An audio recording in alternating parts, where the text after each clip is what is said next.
যত বড় হোক, যত ক্ষমতাশালী হোক, সে আইনের ঊর্ধ্বে নয়। এবং বাংলাদেশ এমন একটি রাষ্ট্র যেখানে যত বড় অপরাধী হোক তার অপরাধের জন্য তাকে জবাবদিহিতার মুখোমুখি হতে হবে এবং তার প্রাপ্য শাস্তি পেতে হবে। এবং এটাও প্রমাণিত হয়েছে, বাংলাদেশ সকল আন্তর্জাতিক নর্মস, আন্তর্জাতিক স্ট্যান্ডার্ড মেনটেন করে ক্রাইমস এগেনস্ট হিউম্যানিটির মতো কমপ্লেক্স অপরাধের বিচার করতে সক্ষম, এবং বাংলাদেশ সাফল্যের সাথে সেটা করেছে। আমরা এটাও একই সাথে বলতে চাই, যে কোয়ালিটি অফ এভিডেন্স এখানে দেখানো হয়েছে, যে ধরনের সাক্ষ্য প্রমাণ এই আদালতে উপস্থাপিত হয়েছে, বিশ্বের যে কোনো আদালতের স্ট্যান্ডার্ডে এই সাক্ষ্য প্রমাণগুলো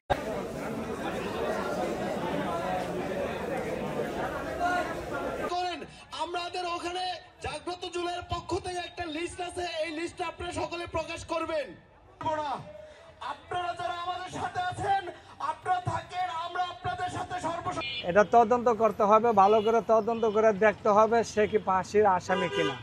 সে যদি ফাঁসির আসামি হয় তাহলে তাকে ফাঁসি দেবে, নাহলে তো তারা ফাঁসি দিতে পারে না। এক আর দ্বিতীয় হচ্ছে আপনি সে হলো একটা দেশের প্রধানমন্ত্রী, যে কোনো রাষ্ট্রের প্রধানমন্ত্রীকে ফাঁসি দিতে পারে না, হয়তো যাবজ্জীবন দিতে পারে, নাহলে তার জেল হইতে পারে, এটা হইতে পারে। এখন তাদের আইনের আওতায় যেটা পড়ছে তারা এটাই করছে, এটা হলো তাদের হাতে আইন।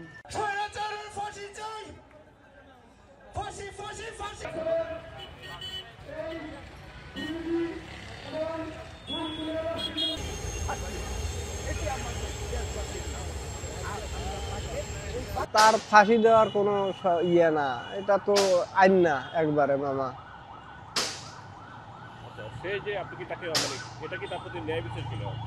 না এটা তো নেয় না মামা একবারে। একটা সরকার, দেশের প্রেসিডেন্ট, কেমনি ফাঁসি হইব একবারে।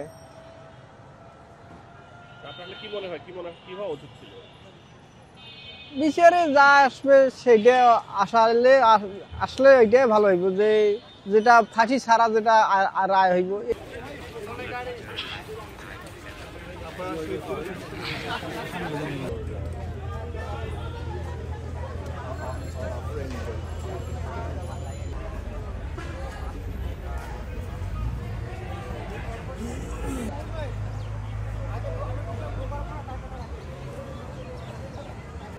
জনগণের বিরুদ্ধে যে আপনি কিছুই করতে হবে, আপনার পরিণতি বোধ করতে হবে। দ্বিতীয় যে ব্যাপার, যে মাত্র এই যে একটা মামলার রায় আজকে হলো, অনেকগুলো মামলা এরকম হাসিনাকে হাজারবার ফাঁসি দেওয়া যাবে, এত পরিমাণ অপরাধ সে করেছে। বাকি যত এরকম গণহত্যার অভিযোগ, হত্যাকাণ্ডের ঘটনা ঘটেছে গত 15 বছরে, প্রত্যেকটা কেস দ্রুত সম্পূর্ণ করা দরকার এবং সেই বিচারগুলো রায় হয়ে যাওয়া দরকার। তৃতীয় হচ্ছে তারা ভারত থেকে বাংলাদেশে নিয়ে আসে সেই রায় কার্যকরের ব্যবস্থা অতি দ্রুত হওয়া দরকার। এটা হচ্ছে আমাদের ভাই।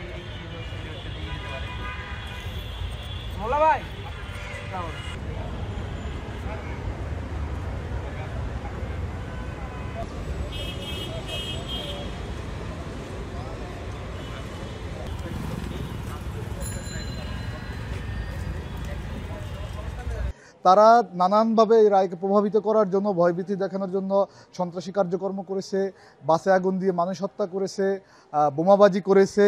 কিন্তু তারপরেও যে প্রফেসর ইউনূস, যেটা তার কমিটমেন্টের একটা বড় জায়গা ছিল যে জুলাই হত্যাকাণ্ডের উনি দৃশ্যমান বিচার শুরু করবে। আমরা মনে করি এর মাধ্যমে যে বিচারহীনতা, যে শেখ হাসিনা 18 বছরের যে রাজনীতির সংস্কৃতি চালু করেছিল সেটার থেকে, এবং দেখবেন আদালতও আজকে তার জাজমেন্টে বলেছেন যে এর মাধ্যমে বিচার সবসময় প্রতিষ্ঠিত হবেই। এ ধরনের একটা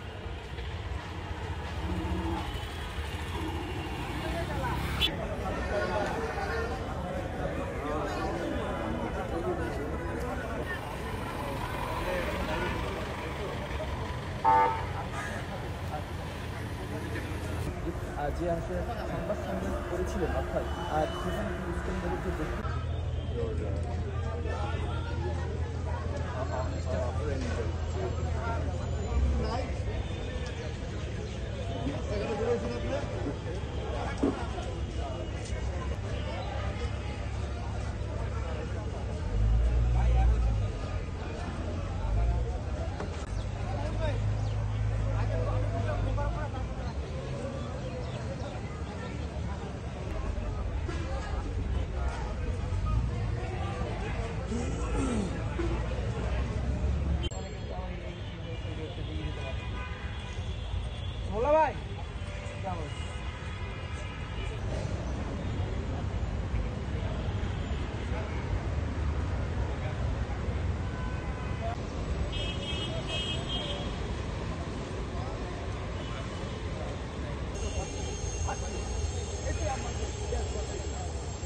যে আসলে সংবাদ সম্মেলন করেছিলেন, অর্থাৎ আর সেখানে মুসলিমদের যে বক্তৃতা দিয়েছিলেন, অর্থাৎ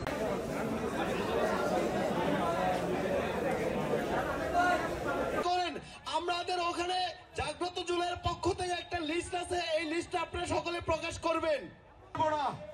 আপনারা যারা আমাদের সাথে আছেন, আপনারা থাকেন, আমরা আপনাদের সাথে এটা তদন্ত করতে হবে, ভালো করে তদন্ত করে দেখতে হবে সে কি ফাঁসির আসামি কিনা। সে যদি ফাঁসির আসামি হয় তাহলে তাকে ফাঁসি দেবে, নাহলে তো তারা ফাঁসি দিতে পারে না। এক আর দ্বিতীয় হচ্ছে আপনি সে হলো একটা দেশের প্রধানমন্ত্রী, যে কোনো রাষ্ট্রের প্রধানমন্ত্রীকে ফাঁসি দিতে পারে না, হয়তো যাবজ্জীবন দিতে পারে, নাহলে তার জেল হইতে পারে, এটা হইতে পারে। এখন তাদের আইনের আওতায় যেটা পড়ছে তারা এটাই করছে, এটা হলো তাদের হাতে আইন। স্বৈরাচারের ফাঁসি চাই, ফাঁসি ফাঁসি ফাঁসি।